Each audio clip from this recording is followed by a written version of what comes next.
What's up guys, this is Demo speaking here. This is my first video with commentary, and I'm going to talk about the Russian decks that I have, anticipation of the open beta which is unavailable right now. A few quick disclaimers before we start off. My intention with this video is to start a conversation with people on what units are pretty good to use and why they are good to use, and the configurations used on them as well. Quick overview on my profile. So you see over here I have level 20 and my elo is 2109. I'm not the best player. I'm not saying I'm the best. I'm not saying that the decks that I'm going to use are the answer for everyone to use. I'm actually like fine-tuning my decks all the time, but I would say this works for me and it might work for you as well. Take it with a grain of salt.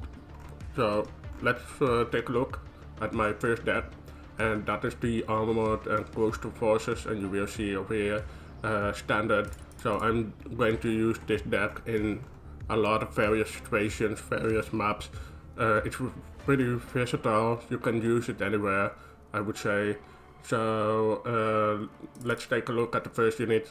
We have the BRM 3K. This is a good general recon unit. It's a vehicle, an IFV with good optics. I'm going to take a look over the stats. So we take a look at the optics. It's 2000, and recon units generally have 3 options for it. So the lowest one is 1700, and then we have 2000, and the best one is 2400. This is like a medium stat, and still pretty good, still much better than normal infantry vehicles, all the kind of stuff. So this one is a good stat, and then all the recon units, like over the entire line. For vehicles it's always 1025, and that means it's a bit harder to spot than normal vehicles. And over this line it's a pretty good stat, it's decently fast, decent AP, it's amphibious, it has smoke, so and good armor, it's okay. Mostly against RPGs and ATGMs. I took the most expensive options for this, and I normally are very critical about taking this approach, but for this one it's really good to do so. Why?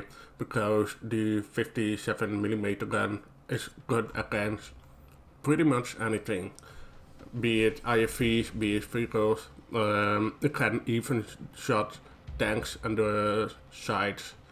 And also it fights helicopters as well if they get in range.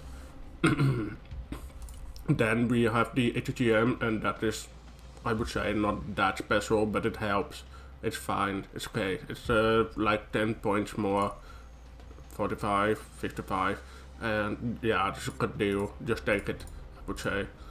This unit, yeah, you can use it anywhere. It's pretty good. Next off, we have the Morskaya Razvedka, 70 points, 8 armor. So infantry have armor as well, and that's mostly relevant for calibers against other infantry. So if infantry has lower calibers, let's say 5.56 millimeter guns, and the other one, Russian AKs have 7.62 millimeter, yeah, that deals more damage, and the higher the armor you have, the more damage is mitigated. So I would say this is quite relevant mostly in infantry combat. Health points, yeah, they are important as well, mostly because it's tied to the amount of operators you have over here. So one operator is 5 HP points, and you see over here, this is a small squad. It's like 5 guys. And what is not being said over here is like the higher health points you have, the more guns you also carry, and the more guns you have, the more firepower you have. This is pretty important, but in terms of health, don't look at it too much, I would say. That's basically tied to this.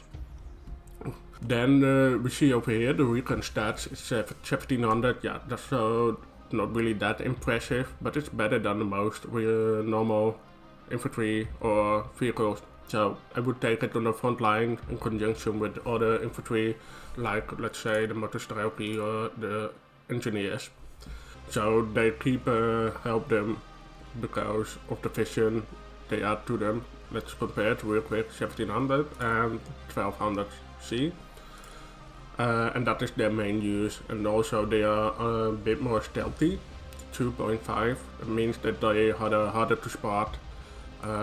Let's say, see here, normal infantry are 1.75, so it's quite a big difference actually. I keep them at the front line because there's better units that can infiltrate, and I'm going over it a little later. So they are quite decent, not great at anything, but they fill in any gap. Then we have the Spetsnaz VMF.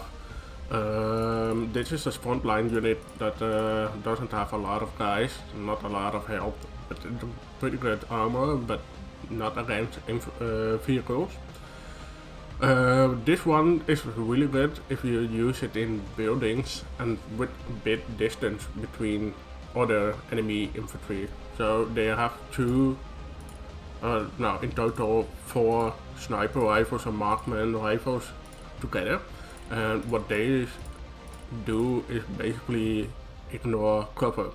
So if you find an enemy unit in a building and they haven't spotted you yet, this can deal a lot of damage to infantry otherwise pretty safe in buildings.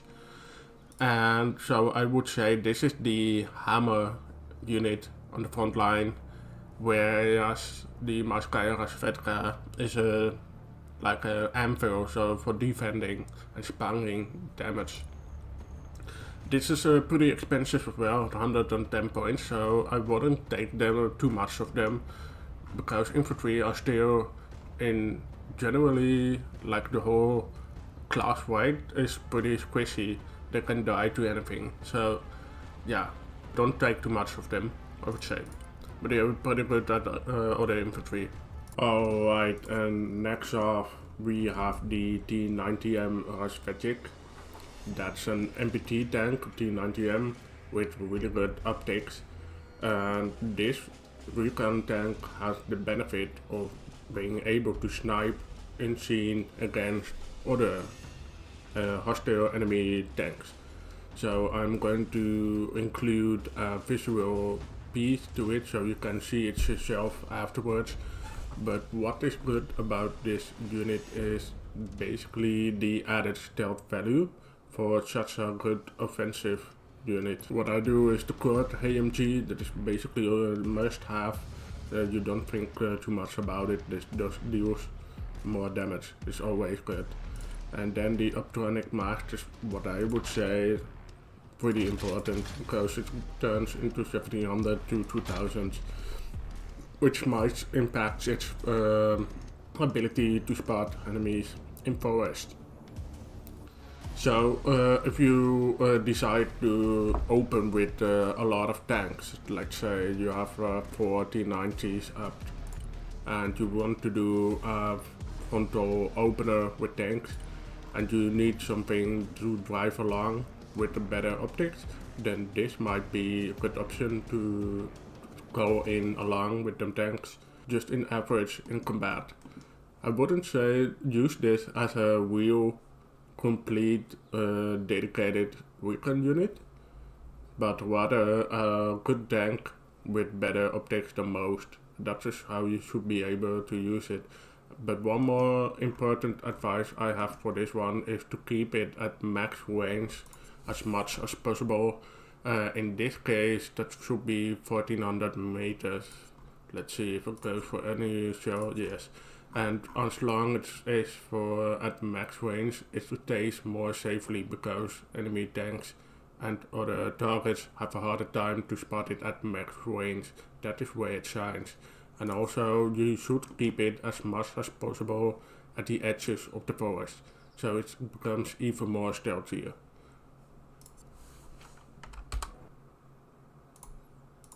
Okay, so I'm showcasing a situation here with the T-90 recon against standard Abrams tanks.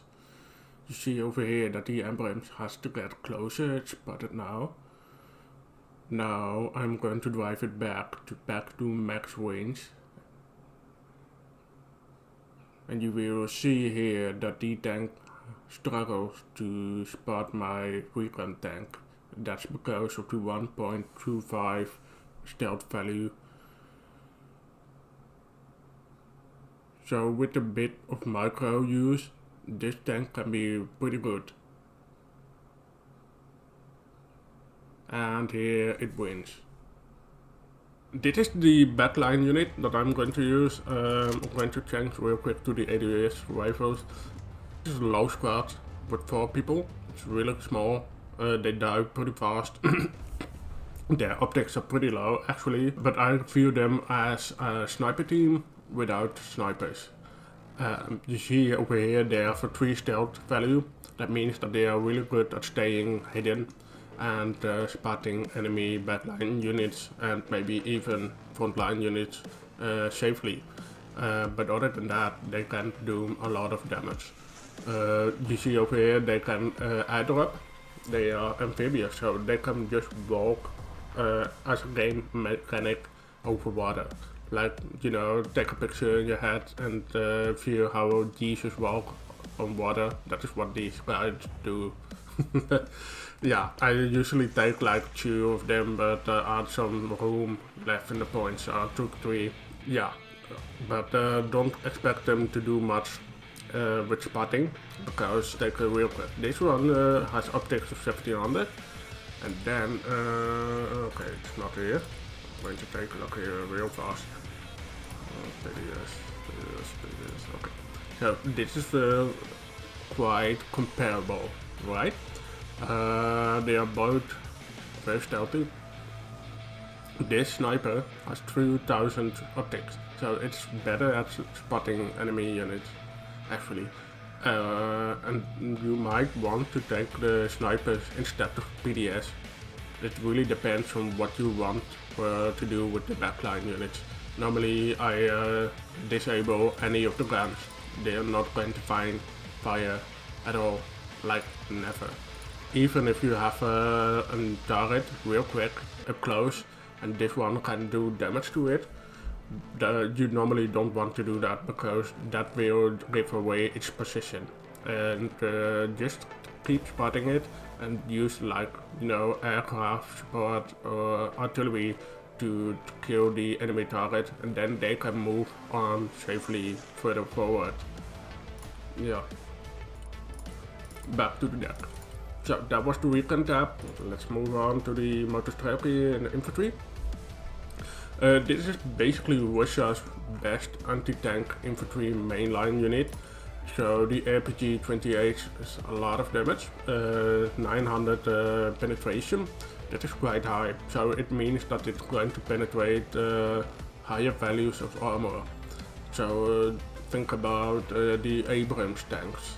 They can do a lot of damage to them, but the damage is capped at 10. So if you do total damage, which never happens actually because it's AAT, that means that there isn't like a formula, which means that it's basically never going to do total damage, but near to it is quite possible. And 10 damage is not that high, but what they do really well as well, in conjunction with the higher damage than normally, is applying statuses on their targets. So vehicles can get various statuses. They can detract, they can lose the optics, they can lose the firepower speed. They can also, I forgot it, just one more stats that I forgot, sorry guys. Maybe you can write it in the comments and then we can discuss about it. But yeah, so this for 80 points, if you keep it safe, like in forest, this can do really good against enemy vehicles. Keep this one, it's pretty good. Oh yeah, and I forgot the transport tied to this vehicle, infantry, sorry. I'm a big fan of the Kurganets, the B-15. So the armor values are nothing special. They can die pretty fast. Optics is okay, it's not perfect. It's pretty fast, that is good. The most important part is that you can take an APS system, so this volcanic active protection, which means that any AT gun, any ATGM is going to be denied because of a hardcore system, which means that it's a little more survivable against TAT guns and weapons. I will still keep this as fire support with a bit of distance, so they keep safe. This is not really a strong defensive unit, but it is really offensive because the 57mm gun does hurt a lot, mostly against soft targets like infantry. They do also have AP guns, so that helps. The Kurganets are pretty good against higher armored targets like tanks. And this is an ATGM that is going to be used against infantry and also vehicles with lower armor. So we have like two ATGM systems that makes it quite a powerhouse, I would say. You can also take like the lower armaments options. This is only 50 points of difference. And you can take both, it's fine. But I'm going to take the extra ATGMs for 50 points. It's a pretty good deal. I would take this one. Okay, so we have a Manpads team, Verbas. There's not a lot of options. The only other option so far is the VTV E-Class. Normally, before you saw that these guys have two Verbas, but now they have one. So the developers are actually hot patching the game a lot, and I'm not sure, it feels like I'm kind of delusional, but I'm seeing like small changes that I can't remember quite well, actually. And this is one of them, because normally this squad usually had two heroes, and now it has one. And okay, that means that it is quite little good, better, worse. It's actually worse, because two of these missiles help them kill helicopters faster, and now there's only one, which is more easily intercepted by flash, ACCM, all that stuff. So I might reconsider this pick. I'm not sure if that is actually possible. Yeah, it's the only one. Okay, this is the only Manpads. I would still keep this because this has the element of surprise. They can hide pretty good in buildings or forests, and then when helicopters get closer, they can hurt them. So, and this is an addition to layered AA network. So in the front lines you have Manpads, this unit for example. And then after them you have short range radar AA. And then after that you have anti-air long range AA. They help them, so that is pretty important still. This is the big squad, the big one for infantry. They actually have AN-94s in the picture over here, but this is not an AN-94, which I'm quite sad about it. I would like to see him here. So let's take a look on the cards. 8 armor, 70 HP, so that is pretty good. They are quite beefy. 14 people. The optics are not that great, normal stealth, and this is pretty much the same always. But this unit is like a general jack of all trades. It's pretty good against anything. Yeah. You can choose a lower AT option, which makes them cheaper. It's still okay. It's doing good damage against medium vehicles. But this one, it does the added damage to higher armored vehicles. And this is like a hammer unit, you know, that it deals damage, so I would take this one. The Konkurs, so there's a lot of ATGM teams going on, and this is a lower tier one. But you see over here, it's 50 points, it's almost nothing. Just drop them in a high-rise building and then leave them there. You can forget about them, really. What they're going to do is like attrition, rather they are going to make the APS system like this one, right? I don't know how to say it, but basically they empty it. So then when all those APS are out of ammo, you can actually deal a lot of damage to that vehicle. And that is what this is for. This isn't just to support the other infantry and ATGM systems. This is the main anti-infantry squad. They have shotguns, but they can also take a thermobaric RPG. I'm not sure about the squad loadout yet, because normally this is much more effective. But this is really good when you attack a building with an enemy infantry in it. You walk into it, and supposedly this will automatically trigger their suppression. That means that the enemy unit is not going to perform as good as before. And with the shotguns around, they are going to shred them real fast. So after testing the engineers with the flashbang, after this editing the video, I have been finding out that the flashbangs haven't done much at all against, for example, a standard infantry team like Marines. So you see over here, they are pretty even out, but then later on you will see that the engineers are losing steeply, especially to the end. So I would say in conclusion that the flashbang loadout is very situational. That only works against targets that the engineers are already strong against. So I would say, if possible, take the thermobaric RPGs instead. They are worth the investment.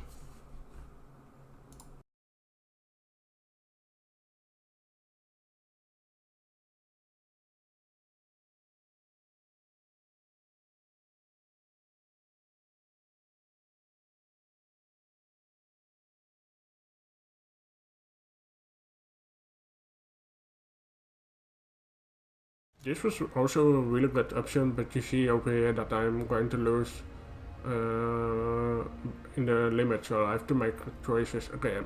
This is strong. You can always take this one in urban zones, in the buildings, and also in the forests. Keep in mind, this is only good against infantry, nothing good against vehicles. So you have to use them with like Motostrelki or Chernyye Berety. Then this is the unit that a lot of people are going to talk about. It is like the premier unit used by Russian top tier players that I usually see, because it's so strongly armored. It's so armored, not a lot of things hurt it actually, and it also has an APS system. Yeah, I see a lot of people use this one. It's also on transport and it's pretty cheap, 335 points. And it's really hard to kill. It's pretty fast. You can take two options with it and both work really. I take this one because it makes a little more cheaper. And this the loadout also deals decent damage. This is fine. That's okay. Mostly against soft targets like infantry. And I would say this is the when you play against the US, right? US doesn't have a lot of heavy armored IFVs as much, or I've seen most of the players not use a lot of tanks, like not maybe one or two Abrams tanks, but not a lot of them. And they are effective against this one, but normally you don't have to worry much about them, because your front line has various units that can counter them, so if you play it smartly at least. And this one is much better against soft targets like infantry. This does help, by the way, against the Abrams tanks, so that can be good. This is something that like just take it. No debate about it, I would say. Even if you're good, even if you're bad, I've seen everyone use it and swear by it. I would say, like, if you compare these two, this is more offensive, this is more defensive. They work really well, they kind of overlap in the role. So you can take a choice, or you can take both.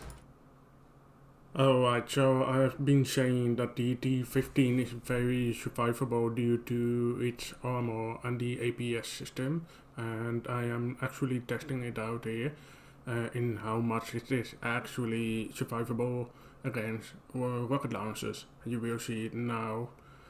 Okay, next off, the BMPT. So let's compare it to the T-15. So pretty the same actually in terms of armament. See over here. Except this one is cheaper. The BMPT is like a untransportable forward fighting vehicle like the T-15. It doesn't have an APS system, but it's really cheap. It can even go to 150 points. It's really cheap, and the armor is still quite decent for the cost. So that is why I take it. It's really good against infantry. I would keep it at a little distance if you can spot the enemy infantry. Otherwise you can actually use it in the forest if you take the grenade launchers as well. It's quite possible, but I want to keep the cost as low as possible. I think this is okay still. You can even take this one. It's pretty good. Yeah. This is best used in conjunction with the other MBTs, main battle tanks like the T-90. I'm going to talk about it later. This is like a filler unit because I had some spare points left. This is ATGM carrier. I'm normally not a big fan of them, but this is cheap enough to scrape. It gets spotted quite fast, so you have to keep them away at distance, like really keep them at distance. Other than that, I haven't really used it that much, so maybe you can help me tell about how to use this. And real quick guys, if you like this video, please leave a like and subscribe and leave a comment, and even then the T-90. Normally we have the T-90A. I wasn't a fan previously about it because it didn't have any clear stats on what it wanted to do, but now it's fine if we compare it later. I'm going to do it in a few moments, but I would still say take the 170 points, so the T-90 from 1992. So it's not going to be fantastic in a lot of things, but two things that it is good at is it has 30 ECM. That means that the guided missiles have a chance to miss, and this is really cheap. So if you take like 3 or 4 of these tanks and the enemy only has a handful of the ATGM's guided missiles, they are going to miss a lot. ACCMs do work only at individual targets, so it's not going to be an area of effect and help the other tanks as well. It's not going to stack up too. But if you have numbers on this, it's going to help a lot. Okay, so I'm going to showcase how the ECMs work. So you see the T-90s, 6 of them drive forward to ATGMs. You will see that the tanks will tank some damage, and some of the missiles will hit them but not do any damage, as you see here. Right, so this is all a roll dice. This is chance based. Sometimes it works really good, sometimes it's not going to work great. And the idea is to have as much as possible tanks with this mechanic to increase your chances in getting closer. And that is sometimes what you want to have, getting closer. And tanks are good for that, even though this tank doesn't do much else. The other thing that it is good at is the Russian AA shell. All the Russian tanks, so even the shittiest one, have this shell. And 12 damage is a high damage against soft targets, so infantry or even IFV, IFVs, APCs, this one shreds them. But that means that it is basically a good fire support vehicle that is also really able to get on the move, like forward, because of the added armor. So the armor is not that great, but it is decent enough for the cost. If you face it forward, you can tank some damage, it's fine. especially if you have the numbers. Yeah, we have the T-90A. This is a big upgrade. You can take this one. I haven't tried it yet, but let's compare it to the other tanks. Say the T-80BVM. So the cost is almost the same. Okay, so again, the AA shells pretty much the same, just differs in the name, apparently. The HEAT is not, it's new. What it basically does is helping armored IFV. So let's say the Bradleys, right? Okay, but it's not really important for now. It's almost the same, but what it is differing in is the driving speed, that differs, and this is with the ECCM, and also a bit more HP. It doesn't really matter against tank battles, but it does in, let's say, against infantry with HEAT weapons. Okay, so you see over here it's almost the same. But the little differences basically are the driving speed, so the T-80BVM is faster, it gets around faster. The T-90A is slower, but it does have more HP. It doesn't really matter against tank battles, but it does help against infantry and HEAT weapons. And it also has the ECCM, so it also has a defense system against guided missiles. In short, this is like an offensive tank, and this is a defensive tank, and it really depends on what you want, honestly. That is why I take the 170 points, by the way, because I do actually have the T-80BVM with the same exact stats as previously before. So if I would take the 240 points, let's say 235 points, you see over here the price class is almost the same, and that is why they are going to overlap, and I want to do that as little as possible. I want to have like low tier tank, mid tier tank, and sometimes even a high tier tank, but you have to make conscious choices in what you want. And if I see this kind of contradicts, I feel. And if you take this, you can actually take both, I feel, instead of this, because then you have, let's say we have a situation here, we have like a limited points of like, let's say 300 to 400 points, which is often the case for most people. You can spend 400 points. So you see over here, you cannot get both of them. But if you take the T90, you're more quickly able to buy both. And they can work just fine together as well, if you play smart. So that is why. This is still a good offensive tank, but it dies pretty fast to guided missiles, so take care about those. You can also take maybe this one, you can compare it to the T-80BVM with the APS system, so that helps by against guided missiles. But it does have less armor. Let's see the damage. It's also worse gun. Worse AP gun, at least, because the HEA and the HEAT are still the same. So this is like an offensive tank as well, but with an added defensive mechanic, and you pay almost the same for it, but overall worse stats.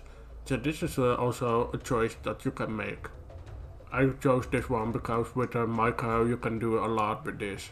So after the supplies, we have the DT-30PM Vityaz. I hate this unit. I actually hate it because despite even if it is cheap, it is really slow.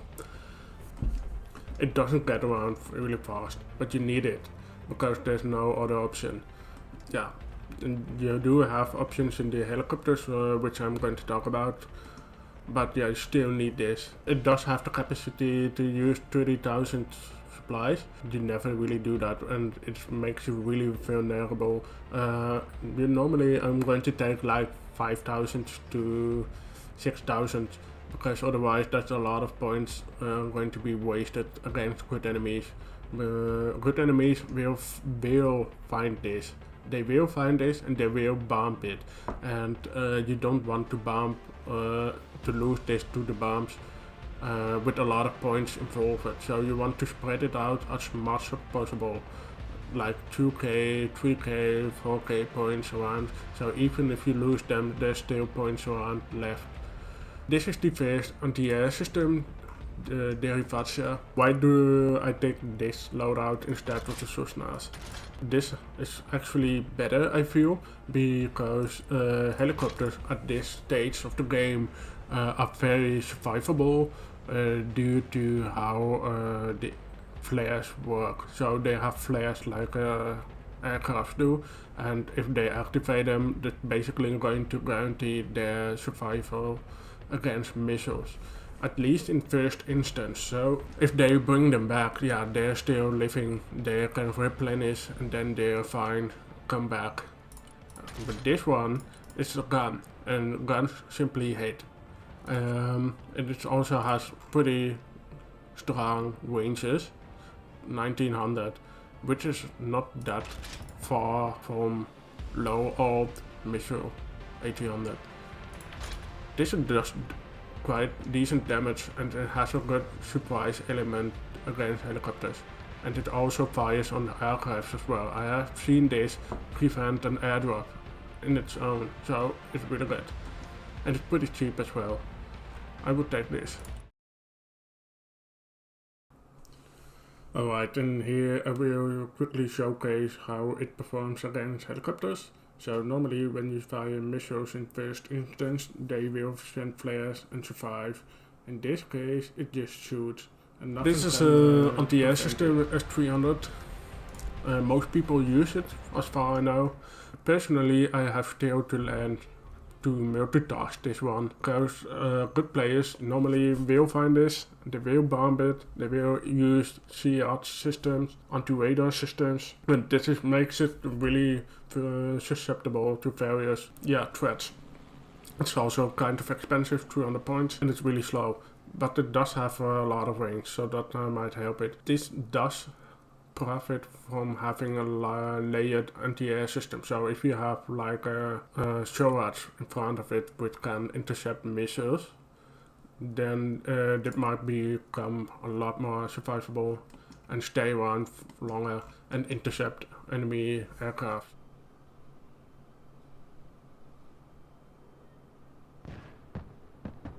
Huh?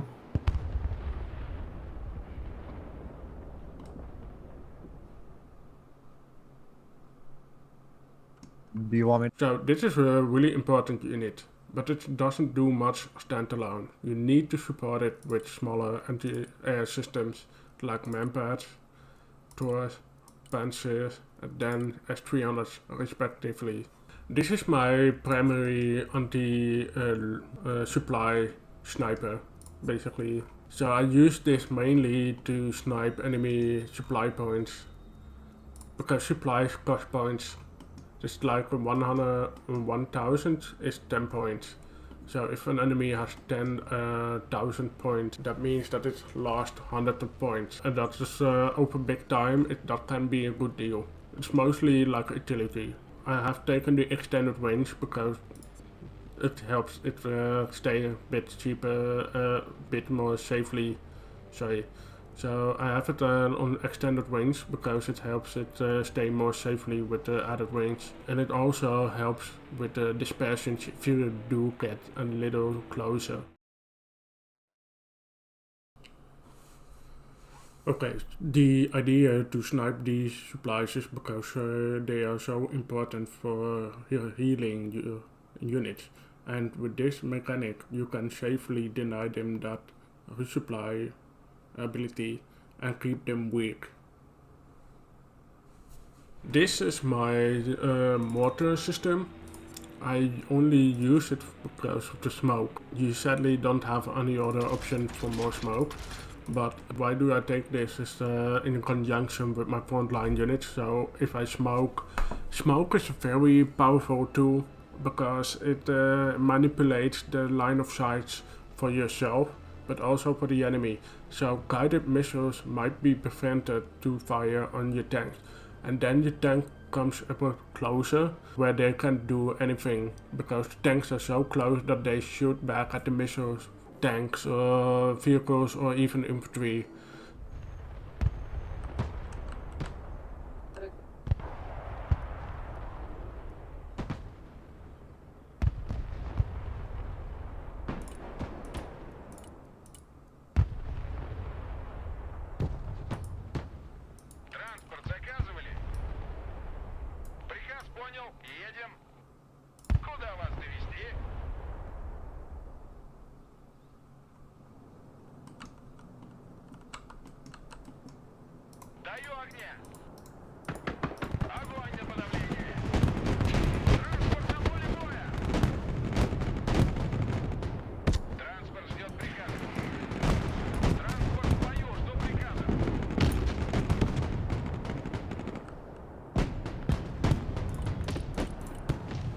Because guided missiles are better off at distance, and smoke closes the gap.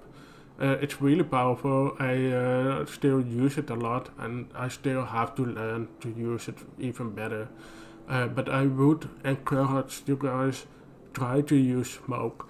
It really helps you. It's going to be a steep learning curve, but it will help. It is the strong anti-air system against, like, let's say helicopters, because it has insane ranges. It also has good damage, but yeah, it's like missiles. It can be prevented on kills because of the flares. I haven't really used this that much actually. Can be changes to the Tor-M2. Doesn't really matter that much, I feel. But this is like a quality anti-air against helicopters in the off case that you really need it. This is a spammable anti-air system that is good against anything. Helicopters, missiles, aircrafts. Quite cheap.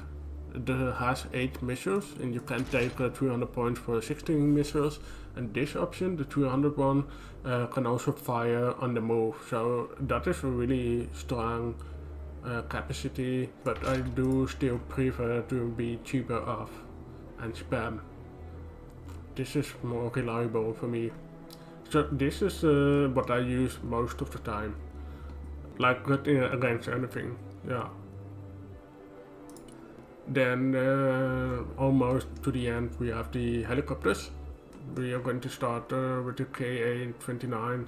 This is like my primary, I would say, transport for anything. Transport for people, transport for loadouts, supplies, but it also has guns. This is good for frontline support. But you can only get one because the helicopter is a small tab. This has a lot of agility, but it's not cheap, I would say. So take it sometimes. So we have the KA-52K Katran. It's a pretty good anti-tank system. And that is what I use it against mostly. It also is very survivable because of the higher ATGMs. But the main use for this is the Shamelessly ATGM. Why?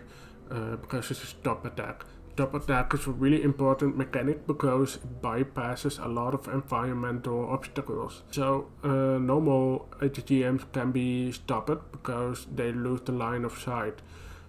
They can also be prevented by smoke, but they can also be stopped because their target is hiding behind the building.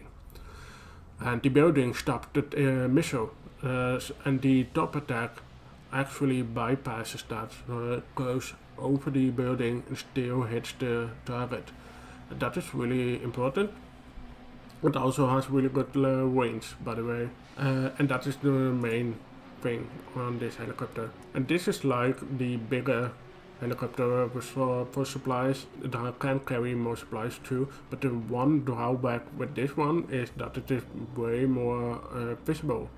So it does 1 stealth, and compare it to the KA-29, it's 1, 2, 5. This makes this a little more stealthy, sneaky, so you can put the supplies more forward to support your frontline units. more safely. I only take this one for, let's say, backline units like anti-air systems that need more ammo. It's actually cheaper a little. It's better. Yeah. So they are I would say quite even in use, but there you have different users in different situations. Okay, the final tab, we have the air system, the Mig-29K. This is basically the air tags opener, pretty cheap, decent ECM. You can take through them. This is mostly because for two reasons. One is there is not a lot of different options, so you have to just make a choice.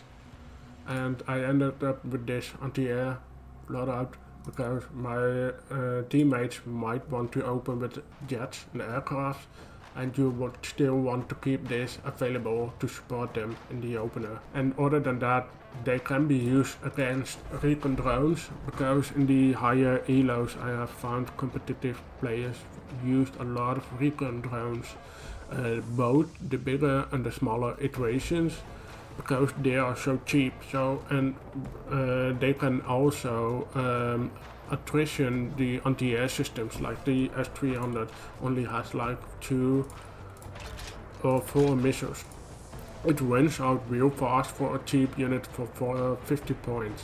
You can find it here. Yeah. That is really important.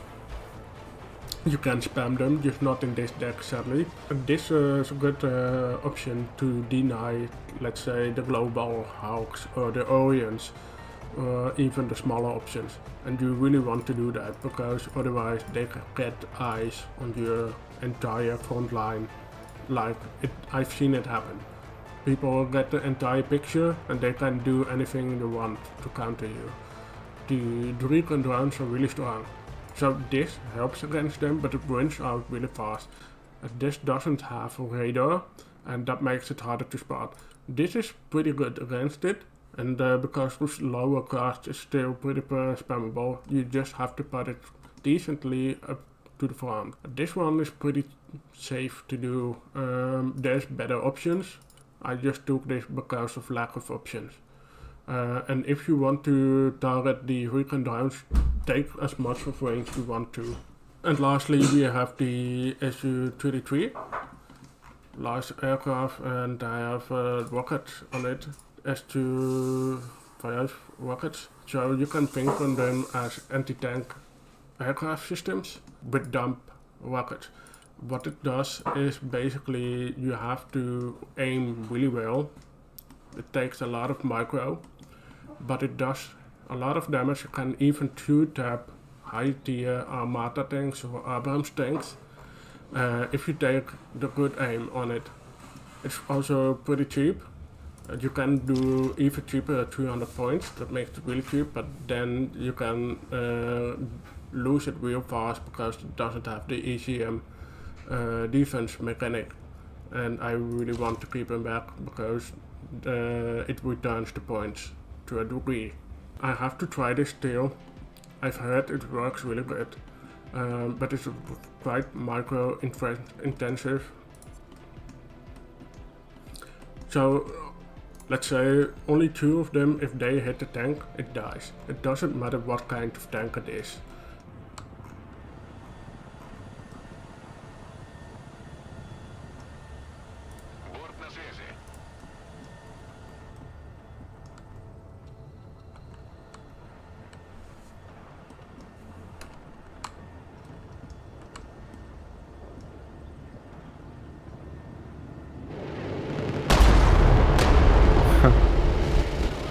To try it still.